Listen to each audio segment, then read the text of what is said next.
vous avez plus de graisse que de muscles. Pourtant, vous êtes fin. Vous êtes ce qu'on appelle un skinny fat. Skinny, fin, fat, gras. Vous êtes fin et gras à la fois. Comment cette chose est arrivée? Comment faire pour y remédier, augmenter sa masse musculaire et diminuer sa masse grasse? Nicolas Hott, nutritionniste spécialisé dans la perte de poids. Aujourd'hui, je vais vous parler des skinny fat. Alors la première des choses, c'est déjà de comprendre comment on arrive à ce phénomène. La pratique la plus courante qui nous emmène au phénomène de skinny fat, c'est la perte de poids successive. On est sur un certain niveau de masse musculaire, on perd du poids, on perd de la masse musculaire, on perd du muscle et en même temps on perd de la graisse. Mais on perd plus rapidement du muscle que de la graisse. Et puis après cette perte de poids, on fait l'effet yo-yo, on remonte en poids. Et quand on remonte, prendre du muscle, ça prend du temps. Mais prendre de la graisse, c'est beaucoup plus rapide. Donc on remonte avec un petit peu plus de poids, un petit peu plus de graisse et un petit peu moins de muscle. Quand vous faites ça de multiples fois, ce qui arrive au fur et à mesure du temps, c'est que vous augmentez progressivement votre masse adipeuse, vous avez de plus en plus de graisse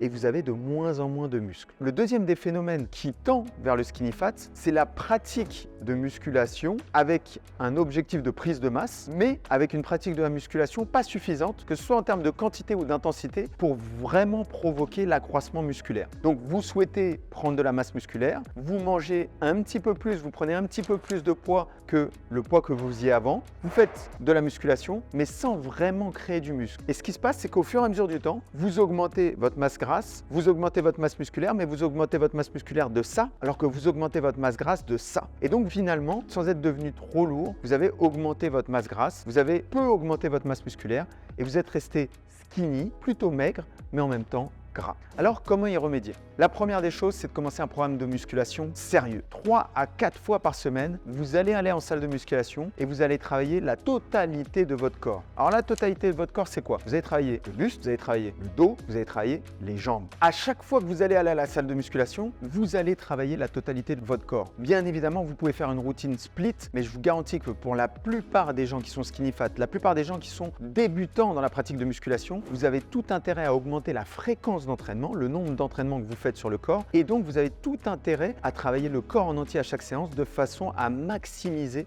les gains que vous allez faire en termes de masse musculaire. Donc, totalité du corps, combien vous allez faire de séries? Au moins 10 à 20 séries par semaine par groupe musculaire. Donc, par exemple, sur les quadriceps, je vais faire 10 à 20 séries par semaine et sur chacune des séries, je vais être entre 5 et 30 reps. Je vous conseille plutôt même entre 5 et 20 reps. Et sur ces reps, à chaque fois, sur toutes ces séries, vous allez tenter d'être proche de l'échec. Quand je dis proche de l'échec, ça veut dire que vous soulevez, vous faites 10 répétitions, mais en réalité, vous seriez capable de faire 20 ou 30 répétitions. C'est pas bon. Vous ne pouvez pas créer du muscle quand vous faites ça. Vous voulez créer du muscle, il va falloir faire 10 répétitions et en réalité, si j'avais un pistolet posé sur ma tempe et qu'on m'obligeait à faire le maximum de répétitions, je pourrais peut-être faire 11 ou 12 répétitions, mais pas plus que ça. Et quand vous êtes proche de l'échec, proche du maximum de répétitions que vous pouvez faire, vous créez du muscle. Donc la première chose, s'inscrire dans une salle de musculation, commencer la pratique de la musculation. La deuxième chose, y aller 2, 3, 4 fois par semaine. La troisième chose, faire la plupart de ces séries proches de l'échec et travailler l'ensemble du corps, pas l'ensemble des muscles, mais l'ensemble du corps à chacune des séances, en privilégiant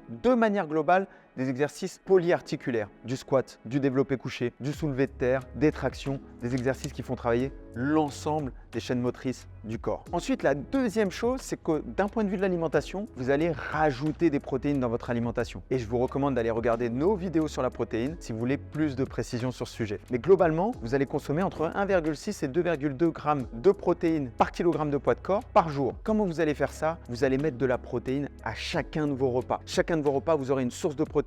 De préférence, une source de protéines de qualité. Au minimum 20 grammes de protéines à chacun des repas, ce qui va vous permettre de déclencher le signal anabolique, c'est-à-dire la construction de muscles dans votre corps. Première chose, la musculation. Deuxième chose, la protéine. Troisième chose, pendant un an, vous allez plus ou moins rester au même poids. Vous allez faire ce qu'on appelle une recomposition corporelle. Vous faisiez 70 kg, pendant un an, vous allez rester à 70 kg. Par contre, pendant ce temps-là, vous allez apprendre les techniques de musculation. Vous allez créer une routine de musculation. Vous allez progressivement augmenter votre masse musculaire, augmenter votre niveau de force et vous allez créer du muscle. Pendant toute cette année, vous allez rester au même poids, mais vous allez créer du muscle. À la fin de cette année, vous restez au même poids, mais déjà vous avez diminué votre taux de masse grasse. Après avoir pratiqué pendant un an la musculation, vous allez entamer cette phase de sèche. Vous avez désormais beaucoup plus de muscles, vous avez beaucoup plus de techniques. Vous avez habitué votre corps au stress provoquée par la musculation. Maintenant, vous allez diminuer votre masse graisseuse. Le muscle est présent. Quand vous allez diminuer votre masse graisseuse, il va apparaître, il va être beaucoup plus visible. Comment vous allez le faire? Vous allez prendre votre temps parce que vous ne voulez pas une fois de plus renouveler cet effet